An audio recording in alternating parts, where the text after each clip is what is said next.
वो भक्त नहीं भी होता था उसके भी आंखों से अश्रु निकलता था। हर चीज का एक समय होता है, हर चीज का। ये भैरवनाथ भोलेनाथ के डमरू से निकले हुए हैं। ये जितना भी संगीत जितना भी है ना, ये सब भोलेनाथ के डमरू से निकले हुए हैं। भोलेनाथ तपस्या कर रहे हैं और डमरू बजाना भगवान ने प्रारंभ कर दिया। ये सारे रागों की उत्पत्ति वहीं के द्वारा हुई है। आपने पूर्व दिवस में श्रवण किया कि कैसे करके राजा परीक्षित जो धन मोह के वशीभूत होकर के एक संत का अपमान कर दिया। देखो माताओं, याद रखना, महाराज जितने भी यहां पर बैठे हुए हैं, भूल करके भी कभी संत का अपमान ना हो, ये कसम खा लो। क्या ना हो? संत अपमान ना हो। सबसे पहला अपमान हमारा क्या होता है?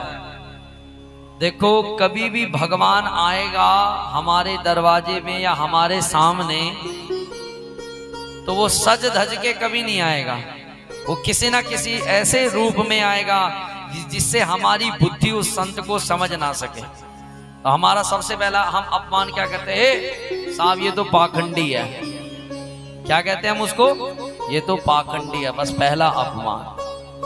दूसरा अपमान, यदि संत दरवाजे पर आया है तो वो एक ही शब्द कहेगा, भिक्षाम दे। जब भिक्षाम दे ही कहेगा और जो पहली भिक्षा उसकी झोली में जाएगी तो उस भिक्षा के द्वारा हमारे परिवार का भी कल्याण होगा और हमारा कृतज्ञ कल्याण भी होगा। बहुत ऐसे कहते हैं, पंडित जी आजकल बाबा जी जरा पाखंडी हो चुके हैं, या बाबा जी का विश्वास नहीं, घर में आ जाए पता नहीं किसकी चोरी कर दे। पर एक बात बोलूं, सच्चे संत सच्चे भक्त के दरवाजे पे ही जाएंगे। जो सच्चा भक्त होगा ना, उसी के दरवाजे पे सच्चे भक्त जाएंगे, भगवान जाएंगे। इसलिए असली संत उसी के दरवाजे पे आएगा जो भगवान में लीन होगा। माताओं, इस मन का पवित्रीकरण होना बहुत बहुत बहुत जरूरी है, बहुत ज्यादा। और ये पवित्रीकरण केवल सत्संग के द्वारा हो सकता है। सत्संग में लगे रहोगे तो मन पवित्र होता चला जाएगा। और सही पूछो, जिसका मन पवित्र है उसका कार्य पवित्र और उसका जीवन भी पवित्र है। शरीर अपवित्र हो, कल के दृष्टांत में एक चरित्र आएगा ऋषभ देव जी का। इस पूरे भारत भूखंड के राजा थे ऋषभ देव जी महाराज, जिनके नाम से जैन मत का संस्थापन हुआ। और अंतिम समय में उन्होंने अपने आप का ऐसा त्याग किया कि जहां पर मलमूत्र का त्याग करके वहीं पर ऋषभ देव जी बैठ जाते, क्योंकि मां परमहंस थे। परंतु मन इतना पवित्र था कि हर समय मन ही मन गाया जा रहा है। क्या? श्री राम जय राम, जय जय राम, श्री राम जय राम, जय जय राम, श्री राम जय राम, जय जय राम, श्री राम जय राम, जय जय राम, श्री राम जय राम, जय जय राम, श्री राम जय राम, जय जय राम, श्री राम जय राम, जय जय राम, श्री राम जय राम, जय जय राम, श्री राम जय राम, जय जय राम। श्री राम जय राम, जय जय राम। इसलिए मैं बार बार आपके मुखारविंद से ये शब्द निकालना चाह रहा हूं, बार बार आपके मुख पर रट जाएं, बैठ जाएं। अरे इन्हीं से हमारा कल्याण है। इस जिह्वा से पता नहीं हमने जीवन में पता नहीं कितनी बकवास नहीं मारी, पता नहीं कितने शब्द नहीं कहे, कितनों का दिल दुखाया या नहीं दुखाया, ये हमारी अंतरात्मा। पर आज हमारे पास मौका है, शरीर है, तन है, स्वच्छ शरीर है, तो इस शरीर की सेवा लगाओ जितना लगा सकते हो। ये अंग हमारे को इसलिए नहीं दिए कि इस अंगों के द्वारा, इस जिह्वा के द्वारा केवल बोला जाए, केवल असभ्य शब्दों का उपयोग नहीं, इसकी सेवा लगाओ, इसका समर्पण भगवान नारायण में कर दो। यही इस जिह्वा का मुख्य फल है। राजा परीक्षित ने संत का अपमान किया। संत ने श्राप दे दिया कि राजा परीक्षित, मैं तुम्हें श्राप देता हूं कि जिस सर्प के द्वारा तुमने संत का अपमान किया है, उसी सर्प के काटने से 7वें दिन आपकी मृत्यु हो जाएगी। राजा परीक्षित को पता लगा। धन्य है राजा परीक्षित जिन्होंने कुछ ही पल में अपने घर का त्याग कर दिया। देखो माताओं, हमको किसी को यदि दान भी करना पड़ जाए ना, तो 1 गज भूमि भी दान करने में हमारी हालत खराब हो जाती है। हमको रंच मात्र देने में भी, किसी भी चीज को छोड़ने में बहुत दुख लगता है। और यदि हमारे को गृहस्थ छोड़ना पड़ जाए तो हमारे लिए मृत्यु तुल्य दुख है वो। और धन्य है राजा परीक्षित जिन्होंने 1 घड़ी 1 मुहूर्त में 48 मिनट में अपने घर का त्याग कर दिया। आप अनुमान लगा सकते हो कैसा तीव्र वैराग्य रहा होगा। और उम्र कितनी थी राजा परीक्षित की? केवल 28 वर्ष। कितने वर्ष माताओं? क्या उम्र होती है? शायद शुद्धता से दाढ़ी मूछ भी नहीं आती उस बच्चे की। उनके भी बच्चे थे, उनकी भी धर्मपत्नी थी, उनकी भी परिवार था, पर वो एक ही आस में लगे हुए थे कि मेरे लिए भगवान जो करेगा वो अच्छा करेगा। ये कथा का फल है, याद रखना। यदि आपने ये भावना मन में बना दी कि भगवान मेरे लिए जो करेगा वो बढ़िया करेगा, तो आपके जीवन में चाहे दुख आए चाहे सुख आए, आप समताप बने रहोगे। राजा परीक्षित ने अपने घर का त्याग किया, अपने राजसी वस्त्र उतार करके फेंक दिए, सुंदर एक धोती धारण करी, एक कटिवस्त्र धारण किया, पैरों पर कोई चप्पल नहीं, कोई खड़ाव नहीं, और तुरंत गंगा नदी के तट पर निकल पड़े। जैसे ही गंगा नदी के तट पर पहुंचे तो संसार के जितने भी संत हैं, अत्रि वशिष्ठ चमनस शरद्वा नरिष्ठ नेमि भृगुरंगिरास्ता, सारे के सारे संत राजा परीक्षित को घेर करके बैठ गए। सबका एक ही प्रश्न था कि राजा परीक्षित, हमने सुना कि आपको श्राप लगा है। महाराज, हम तो संत हैं, पर हमसे भी पवित्रीकरण भाव आपका है। हमको तो भगवान ने कभी दर्शन नहीं दिया, पर हे राजा परीक्षित, आपको दर्शन देने के लिए भगवान गर्भ में पधारे हैं, इसलिए प्रभु हम आपका दर्शन करने के लिए आए। राजा परीक्षित ने कहा कि संतो, मेरा सौभाग्य है कि मेरी मृत्यु काल पर आप आए हो, इसलिए एक ही प्रश्न आपके सामने करूंगा कि म्रियमाणस्य किम कर्तव्य, कि महाराज मरने वाले को क्या करना चाहिए? महाराज ऐसा क्या किया जाए जिससे मोक्ष गति प्राप्त हो जाए 7 दिन में? किसी संत ने कहा कि राजा परीक्षित, तुम इस मंत्र का जाप करो। राजा परीक्षित ने कहा, महाराज गारंटी है 7 दिन में मोक्ष का? गारंटी नहीं। किसी ने कहा कि राजा परीक्षित तुम इस यज्ञ को करो। राजा परीक्षित ने कहा, महाराज गारंटी है? का गारंटी कुछ नहीं। राजा परीक्षित भगवान को याद कर ही रहे थे कि हे प्रभु, अब आप ही कुछ कृपा करो।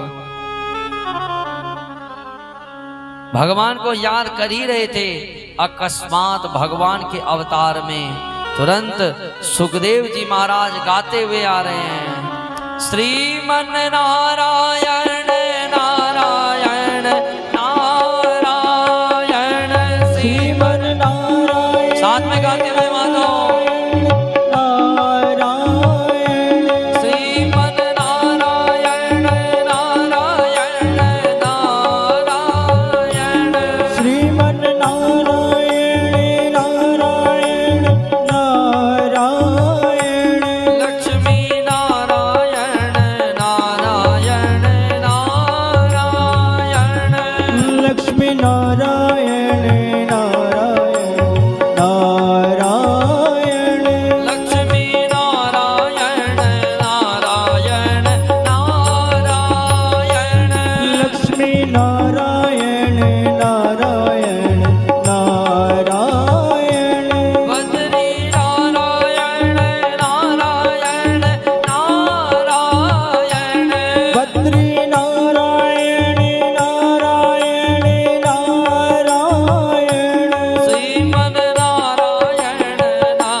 सुखदेव जी महाराज जो 12 साल तक अपने मां के गर्भ में रहे।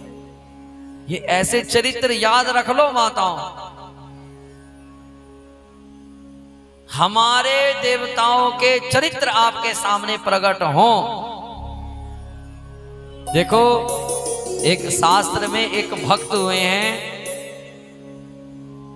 नाभा गोस्वामी जी महाराज, जिनके द्वारा भक्तमाल लिखी गई। राजेंद्र भाई ध्यान से सुनना माताओं, बड़ी दिव्य कथा है। जब नाभा गोस्वामी जी महाराज जब उनका प्रागट्य हुआ तो बहुत ब्राह्मण घर में प्रागट्य हुआ और बहुत गरीब घर में प्रकट हुए। महाराष्ट्र का शरीर था, महाराष्ट्र में अकाल पड़ गया, भयानक अकाल। एक तो गरीब शरीर और दुर्भाग्य एक चीज का, उनकी आंखें नहीं थी। और आंखें भी ये समझ लो, हमारी तो देखो अंधे जो जिनकी आंखें नहीं होती तो उनके क्या होता है, आंखों की ये पुतलियां बनी रहती हैं, उसमें प्रकाश नहीं रहता। परंतु दुर्भाग्य ऐसा था कि उनके आंख की पुतलियां भी नहीं थी, मतलब यहां से बिल्कुल सपाट था, बिल्कुल मांस, कोई अंक नहीं था। माता पिता भी देख करके हैरान हो गई, है ऐसा बच्चा हमारे घर में कैसा प्रकट हुआ। जब पिताजी ने देखा भयानक अकाल पड़ा तो प्रेम तो था, अपने बच्चे को फेंका तो जाता नहीं। निकल पड़े महाराष्ट्र से गुजरात की तरफ। जब गुजरात की तरफ निकल पड़े तो मार्ग में चलते चलते पिता का देहांत हो गया भूख के मारे, और मार्ग में ही मां भी चल बसी।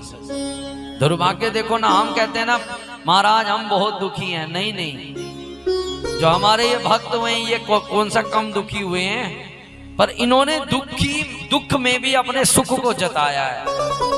एक तो आंखें नहीं, ऊपर से माता पिता भी मारे गए, परिवार वालों ने धक्का दे करके निकाल दिया।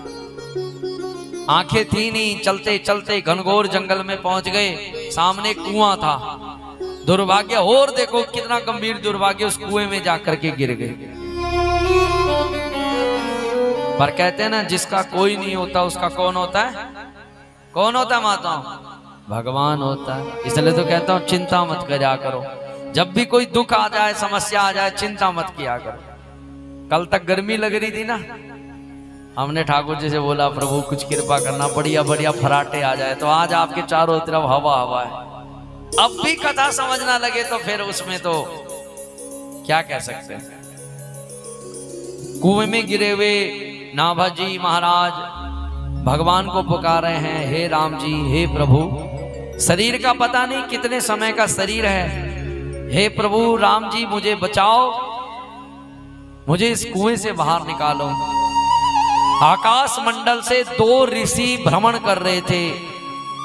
जैसे ही वो रुदन ध्वनि उन संतों के कान में पड़ी तो एक संत ने कहा महाराज, अरे आचार्य जी जरा नीचे तो देखो, एक कुएं में से एक बच्चे की रोती हुई आवाज आ रही है। तुरंत जैसे ही संत नीचे आए और उस बच्चे को कुएं से बाहर निकाल दिया। देखो घनघोर जंगल में कुआं है, चारों तरफ वृक्ष लगे हुए हैं, पर जिसको बचना होगा वो बचेगा। उस बच्चे को बाहर निकाला। संतों ने देखा बड़ा विपरीत है, आंखों की पुतलियां तक नहीं। पूछा बेटे तू कौन है, कहां से आया, तेरा नाम क्या है? तो तुरंत नाभाजी महाराज कहने लगे प्रभु यही तो समझ नहीं लग रहा कि मैं आया तो कहां से आया और मैं आया किस प्रयोजन से हूं, मुझे यही तो समझ नहीं लग रहा। संत समझ गए, ओहो सामान्य बालक नहीं है, दिव्य तेज से भरा हुआ है इसकी वाणी। संत तो संत हैं। कमंडलू का जल लिया, मंत्र पढ़ा और जैसे ही जल नाभा गोस्वामी जी के मुख पर मारा तो आंखें नहीं थी, तुरंत संत की कृपा से तुरंत आंखें प्रकट हो गई। बोलो संत भगवान की जय। आंखें नहीं थी, जन्मजात आंखें नहीं थी, पर आंखें प्रकट हो गई। और जैसे ही पहली बार आंखें खोली तो सौभाग्य देखो सामने संत भगवान खड़े। तुरंत चरणों में गिरे, कहने लगे बेटा, कहा प्रभु अब मैं कहीं नहीं जाऊंगा, बस मैंने आपकी शरण ग्रहण कर ली। इतने भक्त हुए गुरु के, इतने भक्त हुए कि गुरुजी पूजा में आंखें बंद करके क्या ध्यान कर रहे हैं इतना उनको पता लग जाता। ये होता है गुरु भक्ति। हमारे जैसे नहीं, गुरुजी गुरुजी गुरुजी गुरुजी, हमारा काम नहीं हुआ, आज एक गुरुजी छोड़ा, फिर दूसरा गुरुजी पकड़ लिया, तीसरा गुरुजी पकड़ लिया ना। गुरुजी पूजा में क्या ध्यान कर रहे हैं ये उनको पता लग जाता था। एक दिन पुराने समय पे पंखा नहीं होता था, तो ऐसे करके ऊपर से एक कपड़ा लगाया जाता था और एक रस्सी के द्वारा उसको खींचा जाता था। तो नाभा गोस्वामी जी के गुरुजी अंदर बैठ करके तपस्या कर रहे थे और मानसी सेवा कर रहे थे। सबसे बड़ी पूजा होती है मानस सेवा। देखो आपके पास फूल नहीं है, आंखें बंद कर लो, ठाकुर जी आपके सामने हो, सुंदर गेंदे का फूल हो, सुंदर गुलाब का फूल हो, सुंदर पारिजात का फूल हो, और सारे फूलों को एकत्र करके माला बना करके मन ही मन भगवान को अर्पण करो। तो भक्त और शास्त्र कहता है कि इतना पुण्य साक्षात रूप में चढ़ाने का नहीं जितना पुण्य मानसी सेवा का है। किस सेवा का है माताओं? मानसी सेवा का। कभी कभी आता है समय, तो एक बार गुरुजी अंदर कक्ष में बैठे हुए सेवा कर रहे थे अपने ठाकुर जी की। अब माला बना रहे थे, ठाकुर जी को माला चढ़ाने वाले थे। अकस्मात गुरुजी का एक चेला समुद्र में व्यापारी था और समुद्र में फंस गया। बहुत बड़ा तूफान आ रहा था। जैसे ही समुद्र में तूफान आया तो नाव डगमगाने लगी, तो तुरंत वह भक्त अपने गुरुदेव को पुकारने लगा, गुरुजी रक्षा करो नहीं तो मारा जाऊंगा। जब 3 बार उसने पुकारा तो सीधा ध्वनि गुरुजी के पास पहुंची और गुरुजी जो माला डालनी थी भगवान पर वो माला नहीं डाल पा रहे, क्योंकि अब ध्यान भट गया कि अपने चेले की पहले रक्षा करो कि ठाकुर जी की रक्षा करो। परंतु नाभा गोस्वामी जी बाहर बैठे हुए हैं और समझ गए एक ही पल में कि मेरे गुरुजी क्या सोच रहे हैं। और तुरंत नाभा गोस्वामी जी ने बाहर से आवाज लगाई कि गुरुजी चिंता मत करो, आपका चेला बाहर बैठा है, आप तो ठाकुर जी को माला चढ़ाओ और मैं माला जप रहा हूं, आपके चेले की रक्षा भगवान करेंगे। नाभा गोस्वामी जी भगवान का माला जपने लगे और भगवान की ऐसी कृपा बनी माताओं, ऐसी कृपा बनी कि सारे का सारा तूफान थम गया और चेला बच गया। नाभा गोस्वामी जी कहने लगे, गुरुजी अब चिंता मत करो, आपका चेला बच चुका है। आप तो प्रेम से भगवान को माला चढ़ाओ। गुरुजी से माला नहीं चढ़ी, गुरुजी ने माला वहीं छोड़ी और बाहर आकर के बोला कि अरे बेटा तुझे कैसे पता लगा, तुझे कैसे पता लगा कि भाई मैं मन से क्या सोच रहा हूं, मैं मन से किसका पूजन कर रहा हूं, तुझे कैसे पता लगा? नाभा गोस्वामी जी कहने लगे, प्रभु मुझे तो खुद नहीं पता कि मेरे को कैसे पता लग जाता है कि आप मन से क्या सोच रहे हो। ये तो प्रभु की इच्छा है। संत प्रसन्न हो गए, वाह बेटा मैं तेरी भक्ति पर रीझ गया, तेरी भक्ति पे मैं प्रसन्न हो गया।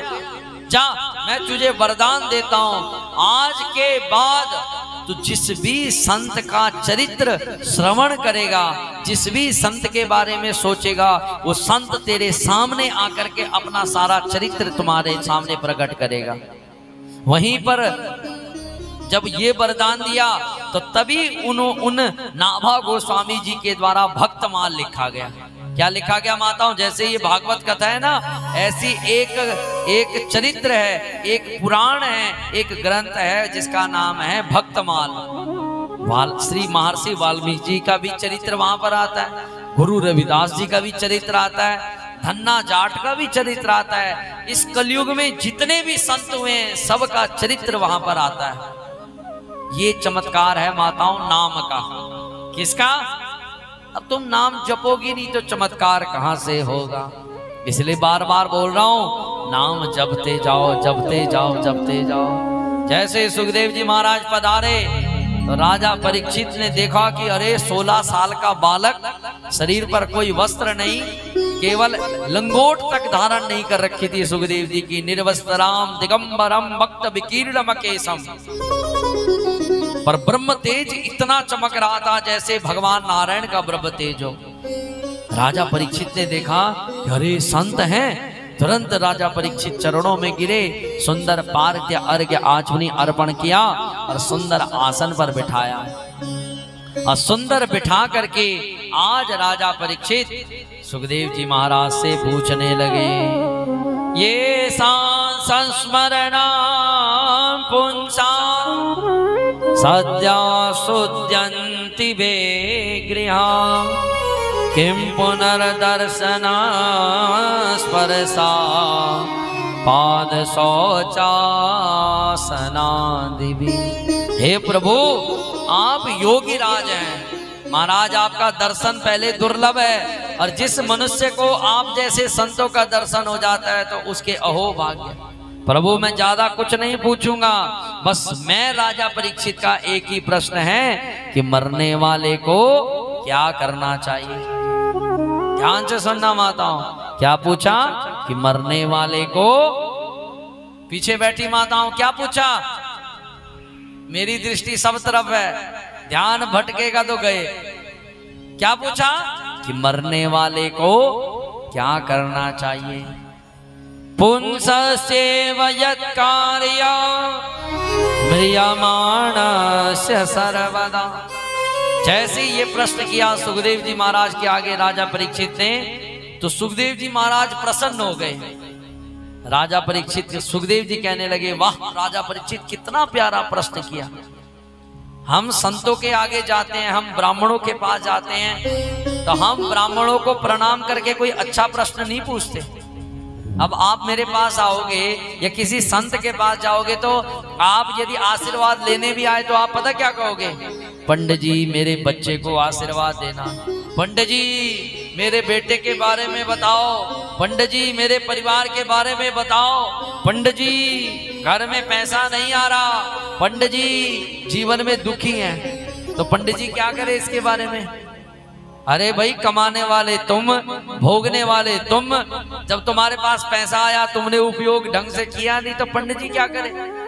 पर सुखदेव जी राजा परीक्षित ने ये नहीं कहा सुखदेव जी महाराज को, महाराज मुझे बचाओ मैं मरने वाला हूँ, मैं मर जाऊंगा तो मेरे बाद मेरे बच्चों का क्या होगा, मेरे परिवार का क्या होगा, प्रभु मेरे बाद मेरी बहू मेरे बगैर कैसे रहेगी। लोग कहते हैं प्रभु मैं मर गया तो मेरे छोटे छोटे बच्चे हैं, बुढ़िया माताएं कहती हैं महाराज मैं मर जाऊंगी तो मेरे पोते का क्या होगा, कहती है ना, क्योंकि ममता है।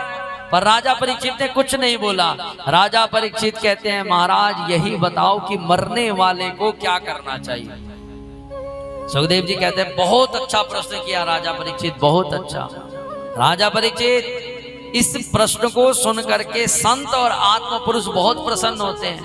याद रखना संसार में जो भी जीव आया है सब मरने वाले हैं। देखो माताओं, ये प्रश्न परीक्षित जी ने अपने लिए नहीं किया, सबके लिए किया, क्योंकि यहाँ पर चाहे आप बैठे हो, चाहे मैं बैठा हूं, चाहे ये बैठे, कोई भी बैठे हैं, सब क्या है, मरने वाले हैं। हमारा इंतजार कौन कर रहा है, हमारा इंतजार कोई और नहीं कर रहा, हमारा इंतजार कर रहा है हमारा शमशान घाट। क्या कर रहा है हमारा शमशान, इंतजार में है कि मैंने दुनिया वालों को मुक्त किया, अब तुम्हारी बारी है। इसलिए सुखदेव जी कहते हैं राजा परीक्षित मरने वाले सारे हैं, और तुम्हें क्या, तुम्हें श्राप लगा है ना 7 दिन में मर जाने का, सबने 7 ही दिन में मरना है। कितने दिन में मरना है माताओं, 7 दिन में। आप कहोगे पंडित जी 7 दिन में कैसे, मेरी तो उम्र 50 साल की, मैं तो मरी नहीं 7 दिन में। तो तब सुखदेव जी कहते हैं राजा परीक्षित सबने एक ही हफ्ते में मरना है। कितने हफ्ते में, कोई सोमवार को मरेगा, कोई मंगलवार को, कोई बुधवार को, कोई वीरवार को, कोई शुक्रवार को, कोई शनिवार को, और कोई इतवार को। कोई अलग बार में तो कोई मरता नहीं ना, 7 ही दिन में मरते हैं। कोई सोमवार को जन्म ले लेगा तो कोई मंगलवार को चला जाएगा। अच्छा, मृत्यु की एक विशेषता हो रहा है, मृत्यु के लिए कहीं पर भी बोल्ड नहीं लगा कि महाराज यहां पर मृत्यु नहीं होगी, और मृत्यु के लिए कोई आयु भी सुनिश्चित नहीं।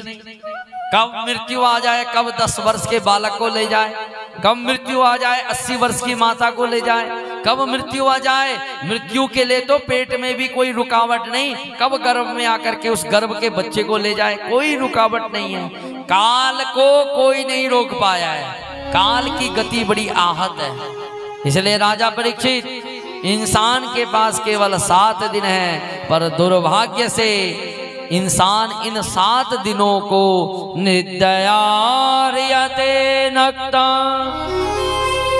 व्यवायेन च वामया दिवाचार्थे हया राजा कुटुंबा मरणेन वा। दुर्भाग्य है राजा परीक्षित इंसान का कि इन 7 दिनों को भी इंसान पूरा गवा देता है। देखो माताओं, हमको पता नहीं लगता सोमवार के बाद अगला सोमवार कब आ गया। पता लगता है? कुछ भी नहीं पता लगता। कथा कितने कौन से वार को प्रारंभ हुई थी? कुछ को तो पता भी नहीं होगा कौन से वार को हुई थी माताओं।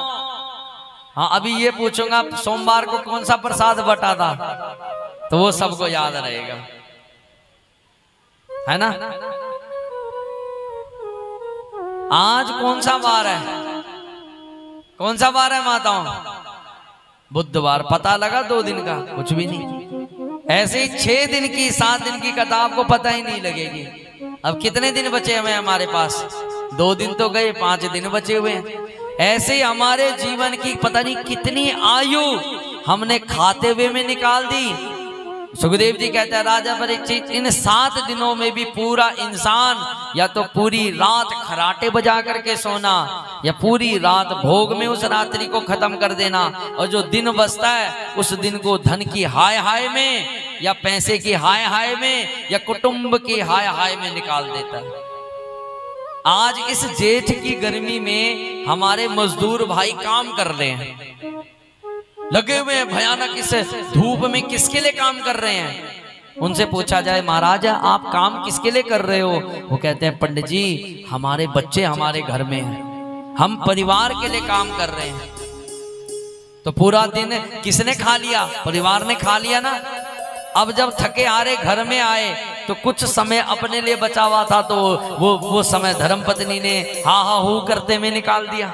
जो रात थी वो निद्रा में चली गई। तो हमारे लिए अपने लिए समय कितना बचा माताओं? सच्ची बताना, यदि हमारे पास हमारे लिए अपने लिए कितना समय है? कुछ भी नहीं है। सुबह 5 बजे से रात को 9 बजे तक का सारा समय या तो परिवार खा जाता है, या बच्चे खा जाते हैं, या कुटुंब खा जाता है। हमारे लिए तो कोई समय नहीं। बहुत बार माताएं आती हैं, कहते हैं पंडित जी जरा हमारे परिवार की कुंडलियां देखना। मैं कहता हूं माता दिखाओ।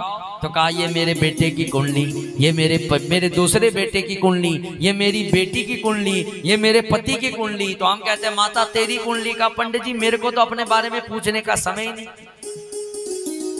जब अपनी बारे में पूछती हूँ, यदि ये मेरा परिवार सुखी हो जाए तो मैं भी सुखी हो जाऊं। पर माताओं कब तक? अरे आप चली जाओगी, मैं चला जाऊंगा, परिवार तब भी चलेगा। बहुत बार देखा होगा परिवार में जवान मृत्यु हो जाती है, तो क्या परिवार नहीं चलता? जरूर चलता है। ऐसे ही सुखदेव जी कहते हैं राजा परीक्षित, सौभाग्य बड़े भाग्य मानुष तन पावा, सुर दुर्लभ सब ग्रंथ ही गावा। बड़े भाग्य से मानव शरीर मिला, पर इस शरीर को हमने जानवरों की तरह इस शरीर को खत्म कर दिया। स्कंद पुराण में लिखा है, ध्यान से सुनना, बहुत गंभीर बात। 245 योनि में जब इंसान, वो आत्मा जब 245 बार शरीर बदलती है, तो उसका जो पुण्य मिलता है उसके द्वारा इंसानी शरीर मिलता है। क्या मिलता है माताओं? जब हम 245 बार कुत्ता बनेंगे, गधा बनेंगे, खच्चर बनेंगे, घोड़ा बनेंगे, चींटी बनेंगे, अनेक योनियां हम परिवर्तित करेंगे। उन योनियों का जो थोड़ा थोड़ा थोड़ा थोड़ा थोड़ा थोड़ा थोड़ा पुण्य होगा, उस पुण्य के प्रताप से हम क्या बनेंगे? इंसान बनेंगे। और कैसे इंसान? हमारा जन्म किसी गरीब के घर में होगा, जहां पर एक समय का भोजन होगा, दूसरे समय की कोई गारंटी नहीं। जब इंसान 446 योनियों का पुण्य जब इकट्ठा होता है, तो तब जाकर के मध्यम घर में जन्म होता है, जहां पर हमको रोटी, कपड़ा और मकान मिलता है।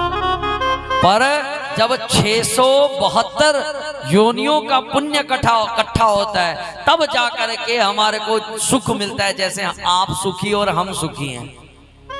माताओं 645 जन्मों का पुण्य इकट्ठा हुआ, उसका यही फल मिला कि हमको कूलर मिल गया, एसी मिल गया, पंखा मिल गया, खाना मिल गया। तो हमने 645 जन्मों का पुण्य सिर्फ इसी में खत्म कर दिया ना। पर फिर मानव शरीर का फायदा क्या रहा? यदि आप कहते हो पंडित जी हम अच्छा भोजन करते हैं, तो मैं बताऊं जानवर भी हमसे अच्छा भोजन करता है। यदि आप कहते हो पंडित जी हमारे पास बाल बच्चे हैं, तो हमसे अच्छे बच्चे तो जानवरों के होते हैं। कुत्ता तो एक साल में 11-11 बच्चे पैदा करता है, सुअर के पास तो अनगिनत बच्चे होते हैं। कोई कहता है पंडित जी हम सुख से रहते हैं, तो जानवर भी सुख से रहते हैं। पर हम में और जानवर में फर्क क्या है? भोजन वो भी करता है, बच्चे वो भी पैदा करता है, परिवार वो भी पालता है, हम भी पालते हैं। हम में और जानवर में फर्क क्या है? क्या है माताओं फर्क? सिर्फ एक ही चीज का फर्क है कि हमारे ये कान राम जी का नाम सुन पा रहे हैं, पर यहाँ पर जानवर राम जी का नाम नहीं सुन पा रहे। और हम राम जी के नाम से मुक्त हो जाएंगे, पर जानवर कभी राम जी के नाम से मुक्त नहीं होता। और शास्त्र में भागवत में लिखा है नरक में केवल इंसान जाता है। क्या जाता है माताओं? कुत्ता नहीं जाएगा, गधा नहीं जाएगा, योनियां अनेक योनियां नरक में नहीं जाएंगी, पर केवल इंसान के लिए ही नरक बनाया हुआ है। संतों ने पूछा महाराज इंसान के लिए नरक क्यों बनाया? तो यमराज जी कहते हैं इसलिए बनाया क्योंकि भगवान का सबसे प्यारा था इंसान। क्या था? इंसान। पर आज समय इतना विपरीत है कि हमारा जीवन एक जानवर से भी बदतर है। एक कुत्ता कितना दुखी होता है जीवन में। हमारे पास रोटी है, कपड़ा है, मकान है, हम फिर भी दुखी हैं। पर कुत्ते के पास ना रोटी है, ना कपड़ा है, ना मकान है, वो कभी दुखी नहीं होता। दुख तो बहुत है पर कभी बताता नहीं अपना दुख। पर इंसान यदि रंज मात्र दुखी हो जाए तो कुत्ता कभी सुसाइड नहीं करता। आपने देखा कभी किसी कुत्ते ने आत्महत्या करी हो? आत्महत्या कौन करता है? 84 लाख योनियों में कौन करता है माताओं? इंसान। कभी आपने देखा कुत्ते ने फांसी ली हो? देखा आपने किसी ने? किसी सुअर ने देखी फांसी ले ली हो? महाराज मैं बहुत दुखी हूं, चलो फांसी ले लेता हूं। पर कौन लेता है फांसी? कौन खाता है जहर? कौन खाता है? इंसान खाता है। इसलिए सुखदेव जी कहते हैं राजा परीक्षित बड़े भाग्य मानुष तन पावा, बड़े भाग्य मानुष तन पावा, सुर दुर्लभ सब ग्रंथ ही गावा, सुर दुर्लभ सब ग्रंथ ही गावा। अरे देवता भी शरीर के लिए तरसते हैं, पर हमारे को शरीर मिलने पर भी हम कहते हैं पंडित जी हम सबसे ज्यादा दुखी हैं। अरे इतना अनमोलमय शरीर मिला हुआ है। सुखदेव जी कहते हैं राजा परीक्षित इस अनमोलमय शरीर को क्यों त्यागते हो दो से? इसलिए राजा परीक्षित कहते हैं, सुखदेव जी कहते हैं राजा परीक्षित ध्यान से सुनना। और संतों को भी कहते हुआ आपने सुना होगा क्या? अनमोल है ये जीवन यूं ही गवा रहा है, किस और तेरी मंजिल हो, किस और तेरी मंजिल किस और जा रहा है।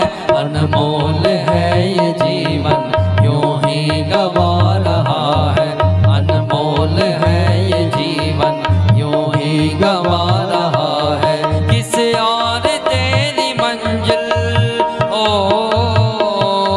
किसी और तेरी मंजिल किसी और जा रहा है।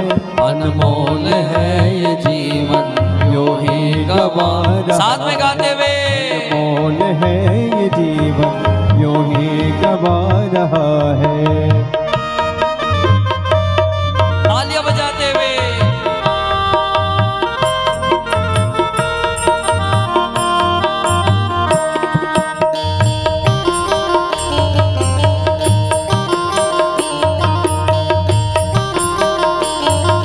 देखो कितना अनमोलमय शरीर, और इसको खत्म कर देते हैं।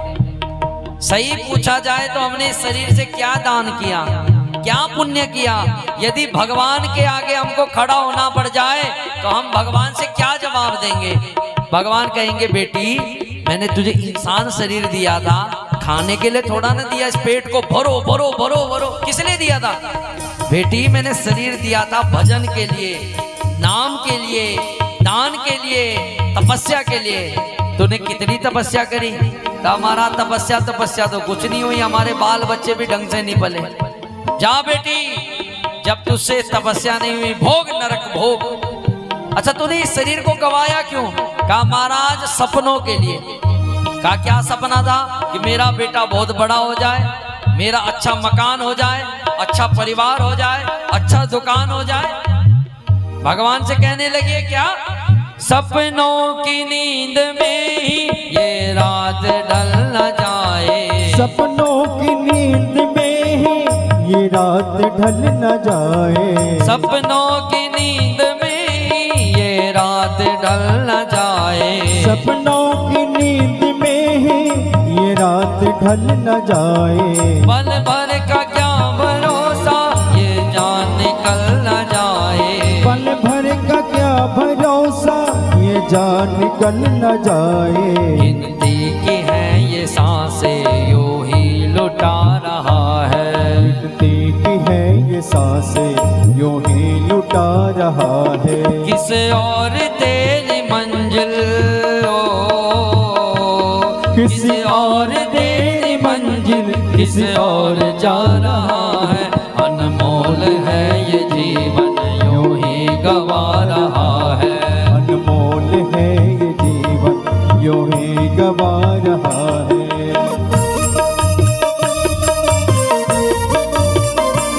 बोलो राधा रानी सरकार की जय हो।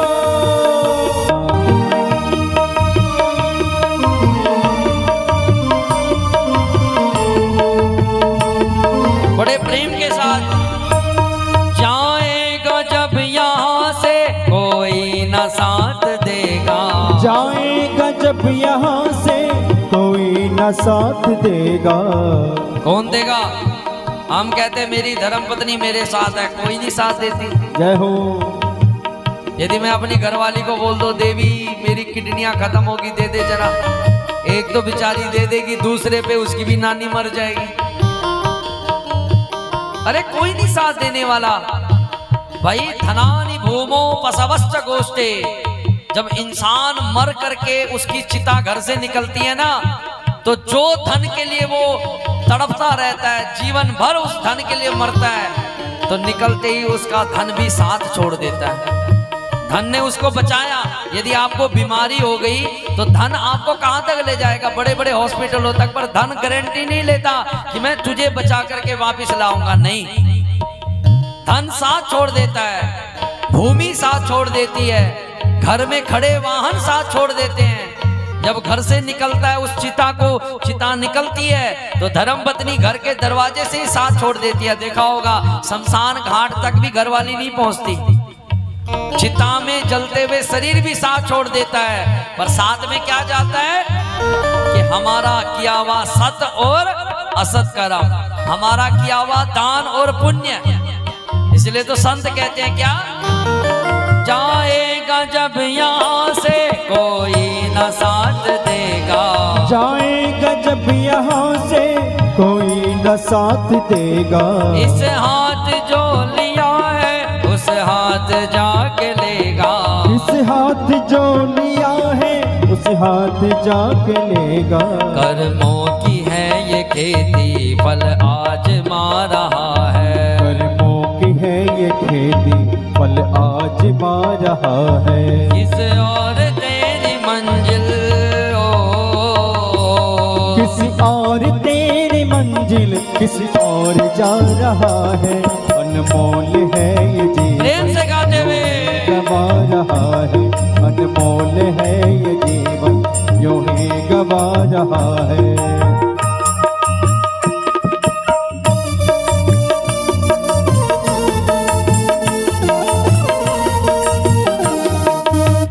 माताओं, वंदना नहीं है परिवार में। जिसकी उम्र 50 से ऊपर टप गई, जिसके बेटों का ब्याह हो गया, बस वो ये समझ ले अब अपनी मरने की तैयारी करे। किसकी तैयारी करे? पर किसी को कह दे माता मरने की तैयारी कर तो वो सबसे बड़ी दुश्मन बन जाती है। एक माता को मैं सुबह सुबह में एक दिन मेरा संध्या में बैठा हुआ था, मंदिर में बैठा हुआ था, एक माता आई, कह रही आए बाबा मेरे पोते की रक्षा करिए, प्रभु मेरे बेटे की रक्षा करिए, प्रभु मेरे परिवार की रक्षा कर दिए। तो मैंने उस माता को, पता नहीं ध्यान में था, मैंने बोल दिया माता तू अपने मरने की तैयारी कर। बस साहब इतना कहते ही उसने तो पूरे सडोरे में रोड़ा, पंडित तेरे को छोड़ती नहीं मैं, तूने कैसे बोल दिया मैं मरने वाली। मैंने कहा और क्या तू यहाँ अब प्रधानमंत्री बनेगी और मरेगी नहीं तो क्या करेगी।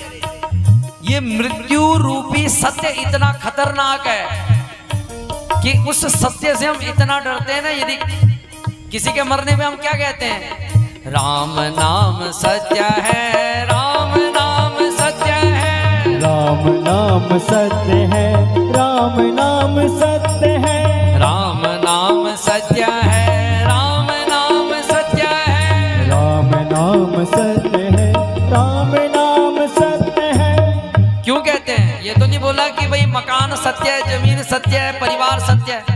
सिर्फ यही बोला कि शायद वो मरने वाला जो मरा हुआ है उसके कान तक बात पहुंच जाए, या उसको लेकर के जो शमशान घाट में ले जा रहे हैं वो समझ जाए कि हे भैया तू जिसको ले जा रहा है एक दिन तेरी भी गति यही होगी। इसलिए बोलते हैं राम नाम सत्य है, राम नाम सत्य है, राम नाम सत्य है, राम नाम सत्य है। पर इससे इतने डरे हुए हैं कि यदि मैं सुबह किसी माता के दरवाजे पे जाऊं, बोलूं माता राम नाम सत्य है, राम नाम सत्य है, राम नाम सत्य है, राम नाम सत्य है, राम नाम सत्य है, राम नाम सत्य है, ओ राम नाम सत्य है, राम नाम सत्य। अब बात तो झूठ नहीं बोल रहा।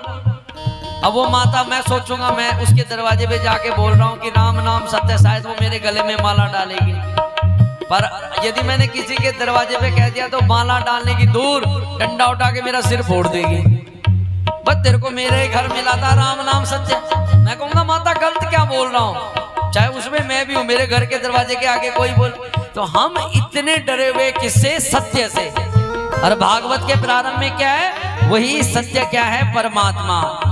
और सत्य यही है कि हम यहाँ आए थे तो यहाँ से जाना है, चाहे परिवार हो चाहे कुटुंब हो, सबको छोड़ के जाना है। और यही हमारे दुख का कारण है। इसलिए ममता के बंधनों ने क्यों आज तुझको घेरा, ममता के बंधनों ने क्यों आज तुझको घेरा, ममता के बंधनों ने क्यों आज तुझको घेरा, ममता के बंधनों ने क्यों आज तुझको घेरा। बुढ़िया माताओं को कहते चल माता मेरे साथ हरिद्वार चल, क्यों फंसी हुई है? ना ना पंडित जी मैं तो नाती पोते में फंसी हुई हूँ।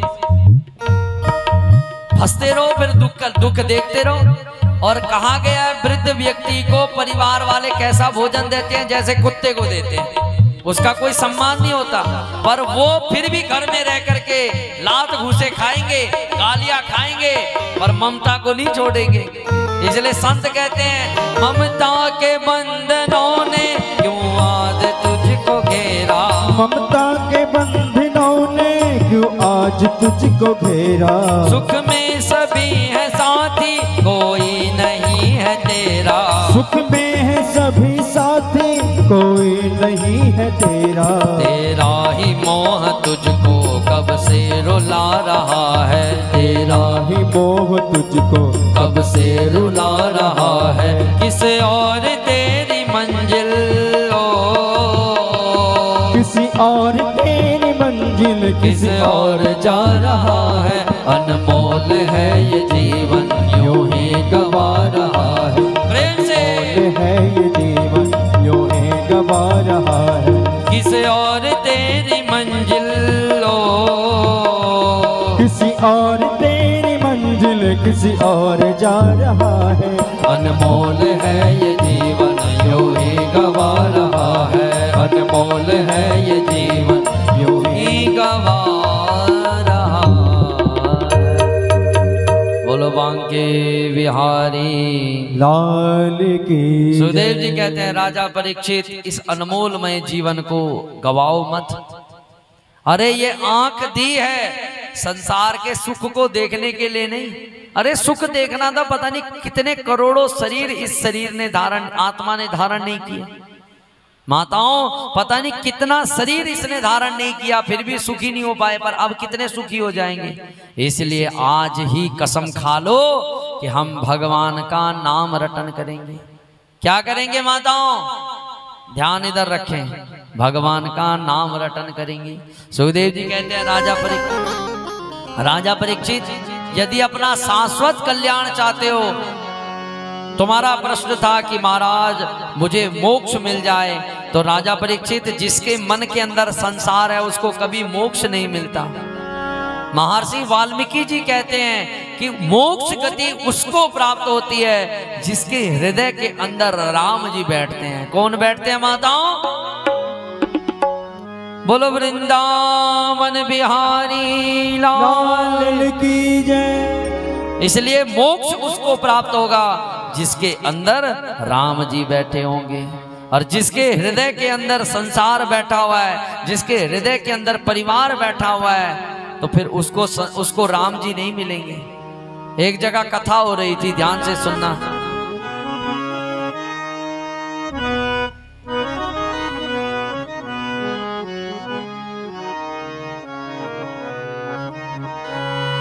यही प्रसंग चल रहा था। बात चल रही थी कि महाराज संसार को त्याग दो, संसार का त्याग करो तो उसी में सुख है। एक महापुरुष गुज्जर देवता आए। गुज्जर देवता कहने लगे, पंडित जी एक चीज बुरा मत मानना। मैंने कहा ठीक है महाराज, बुरा नहीं मानेंगे। कहा आप बार बार कह रहे हो कि परिवार का त्याग करो, संसार का त्याग करो, संसार से विरक्त हो जाओ। अब ये बताओ, मेरे पास ये मेरी धर्म पत्नी है, इसको पानी में मुंदा मार दो क्या? अब आपका ध्यान तो इस बोतलों पे लग गया, कथा पे कहां से लगना। मजा तो आ रहा होगा पानी पीते हुए, आनंद लेते रहो। देखो धन्यवाद है हमारे इन भाई लोगों का जो आपके हर सुख की चिंता कर रहे हैं। आपका कथा में ध्यान, ये पानी इसलिए पिलाया जा रहा है, फोकट में नहीं पिलाया जा रहा। आपको ये जल इसलिए पिलाया जा रहा है कि आपका ध्यान कहाँ लगे? कथा पे लगे, आप सुख पूर्वक कथा सुनो।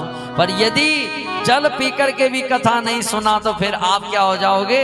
पाप के अधिकारी। इसलिए कथा पर पूरा ध्यान हो। तो वो गुज्जर देवता कहने लगा, पंडित जी आप बार बार कह रहे हो कि संसार का त्याग करो, संसार को तो मेरा जो ये ब्याह हुआ इस बहू के साथ, इस बहू को पानी में मुंदी मार दूं क्या? इसको खत्म कर दूं? क्या करूं? मेरे पास भी उत्तर नहीं। मैंने कहा बात तो सही बोली इसने। कहा इस बच्चों का क्या करूं पंडित जी, फेंक दूं? क्या करूं? तो फिर संध्या में मैंने सोचा तो भागवत में ही प्रश्न आया, इसका उत्तर आया कि गृहस्थ में रहो तो कैसे रहो? जैसे मकड़ी रहती है।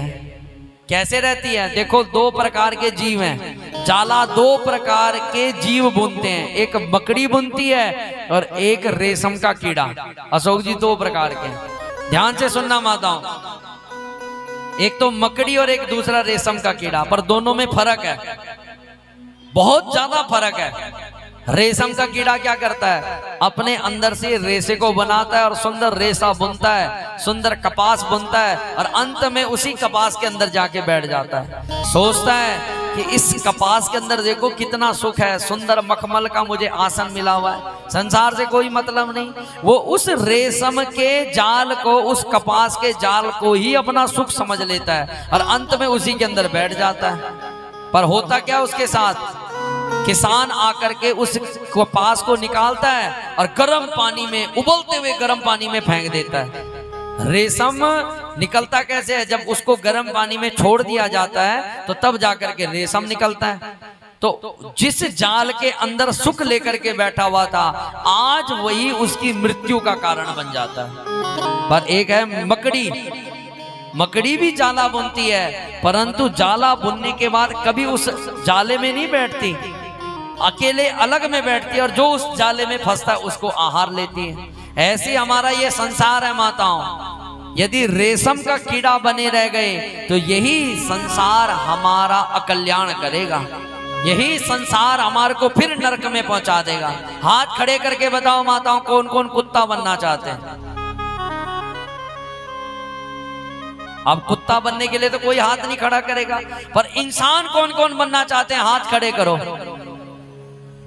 इंसान मैं तो कर ही रहा हूं, आप क्यों नहीं कर रहे? पर इंसान बनने के लिए हम कौन सा कर्म कर रहे हैं? अरे इंसान बनने के लिए हमने कौन सा कर्म किया? ना दान किया, ना पुण्य किया, ना पूजा करी, ना पाठ करी। अरे हमारे ग्राम में, हमारे मोहल्ले में भागवत कथा हो रही, हम भागवत सुनने नहीं आ रहे, दान तो दूसरी बात है। इसलिए सुखदेव जी कहते हैं, राजा परीक्षित, यदि अपना शाश्वत कल्याण चाहते हो तो अपने हृदय के अंदर राम जी को बिठाओ। किसको बिठाओ माताओं? राम जी को। और सबसे कठिन है मन के अंदर राम जी के बैठने, सबसे कठिन। जिस हृदय के अंदर राम जी विद्यमान हो गए तो उसको फिर कुछ करने की जरूरत नहीं। और राम जी को बिठाने के लिए सुखदेव जी कहते हैं, राजा परीक्षित, 3 चीजों का अभ्यास करना पड़ेगा। माताओं, यदि आप चाहते हो कि भगवान हमारे हृदय के अंदर बैठे, जो सच्चे मन से चाहती हैं उनको 3 चीजों का अभ्यास करना चाहिए। सुखदेव जी कहते हैं, राजा परीक्षित 3 चीजों का अभ्यास करो। श्रोतव्या कीर्तितव्यस्य स्मर्तव्या चेच्छता भयम्। सबसे पहले भगवान के चरित्रों को सुनो। क्या करो? सुखदेव जी कहते हैं, राजा परीक्षित, यदि मोक्ष चाहते हो, कितनी बहुत बढ़िया, बहुत प्यारा श्लोक है, मेरी समझ में तो ये श्लोक याद कर लेना चाहिए। श्रोतव्या कीर्तितव्यस्य स्मर्तव्या चेच्छता भयम्। राजा परीक्षित, सबसे पहले भगवान के चरित्रों को सुनो कि भगवान कैसे हैं, भगवान ने क्या किया। अरे जब किसी के बारे में सुनोगे तभी तो उसके बारे में बताओगे। हम सब अशोक जी यहाँ पर सारे बैठे हुए हैं और अकस्मात हमारे बीच में कोई व्यक्ति आकर के बैठ जाए और वो व्यक्ति को हम जानते नहीं, पहचानते नहीं, तो हम उसको राम राम भी नहीं करेंगे कि महाराज कौन है, कहाँ से आया। अकस्मात अशोक जी पीछे से एक भाई आए, कहे कि अशोक जी आप इसको जानते हो, ये कौन बैठा है? कहा अशोक जी बोलेंगे, नहीं महाराज मैं तो नहीं जानता। अरे महाराज, ये हमारे पूरे जिले के डीसी साहब हैं, इतने धर्मात्मा है कि सामान्य बन के आए हैं। तो जैसे हमको पता लगेगा कि डीसी साहब आए, तो कल तक हम उसको पानी भी नहीं पूछ रहे थे, पर जैसे ही पता लगा डीसी साहब आए तो बाजार में जाते माला भी आ जाएगी, उसके लिए ठंडा भी आ जाएगा और उसके लिए पानी भी आ जाएगा। क्यों? क्योंकि उसके बारे में हमने उसके बारे में सुन लिया। ऐसे ही भगवान के प्रति हम तब अग्रसर होंगे जब हम भगवान के बारे में सुनेंगे। इसलिए सुखदेव जी कहते हैं, राजा परीक्षित, सबसे पहले सुनो और फिर दूसरे को सुनाओ। जब ये दोनों कर्म आप कर लोगे तो तब आपके मन के अंदर राम जी आकर के विद्यमान हो जाएंगे। बोलो वृंदावन बिहारी लाल की जय। आमन बैठ जरा श्री राधे श्री राम जी के चरणों में। प्रेम से गाना। शायद कथा तो समझ नहीं लग रही, मेरे को लग रहा है आपको। देखो महाराज, अब नहीं, ये थोड़ा अशोक जी पानी थोड़ा रुकवा दो थोड़ा। यदि पानी चल रहा है तो बड़ी दिक्कत हो रही है, इनका ध्यान खिंच रहा है। जहां ध्यान लगना था राम जी पे, वो लाहौरी जीरे पे ध्यान चला गया। इसलिए आ जाओ, आपके ध्यान को खींचते हैं। आमन बैठ जरा श्री राम जी के चरणों में। आमन बैठ जरा श्री राम जी के चरणों में। राम जी के चरणों में, श्री श्याम जी के चरणों में। हो राम जी के चरणों, प्रेम से गाते हुए, श्री राम जी के चरणों में। ओ आमन बैठ जरा श्री राम जी के चरणों में। आओ मन बैठ जरा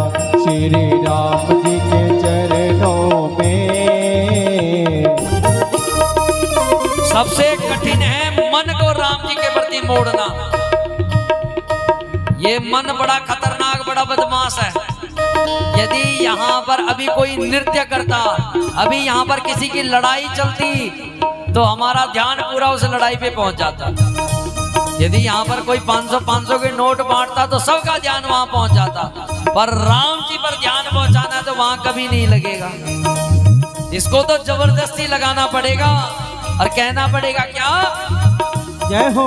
ये जग सपना है, यहाँ कोई नहीं अपना है। हो ये जग सपना है, यहाँ कोई नहीं अपना है। ओ ये जग सपना है, यहाँ कोई नहीं अपना है। ओ ये जग सपना है, यहाँ कोई नहीं अपना है। ओ राम जी को अपना बना, राम जी को अपना बना, श्री राम जी के चरणों में राधे। आमन बैठ जरा, श्री राम जी के चरणों प्रेम से गाते हुए।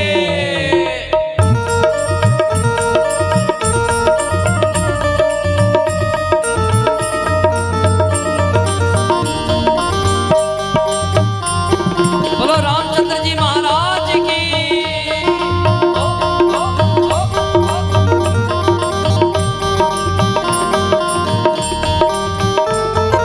सुबह और शाम हुई और उम्र तमाम हुई। हो सुबह और शाम हुई और उम्र तमाम हुई। पता नहीं इस शरीर ने कितनी सुबह देख ली, कितनी शाम देख ली, और इसी सुबह शाम में क्या हो रहा है? उम्र तमाम हो रही है, खत्म, साफ। इसलिए सुबह और शाम हुई और उम्र तमाम हुई। ओ सुबह और शाम हुई और उम्र तमाम हुई। ओ थोड़ा तो समय ये निकालो, थोड़ा तो समय ये निकाल, श्री राम जी के चरणों में आओ मन बैठ जरा, श्री राम जी के चरणों में आओ मन बैठ जरा, श्री राम जी के चरणों में। प्रेम से तालियों के साथ। ये तालियां क्यों बोल रहा हूं मैं? माताओं, इन दोनों हाथों के बीच में भाग्य की रेखा है। किसकी रेखा है? भाग्य की रेखा।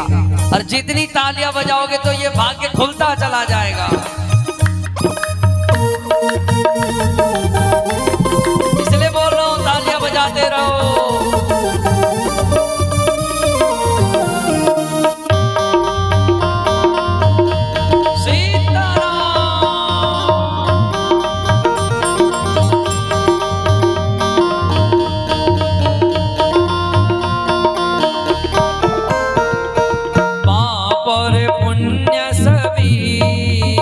श्री राम जी को अर्पण है। ओ पाप और पुण्य सभी श्री राम जी को अर्पण है।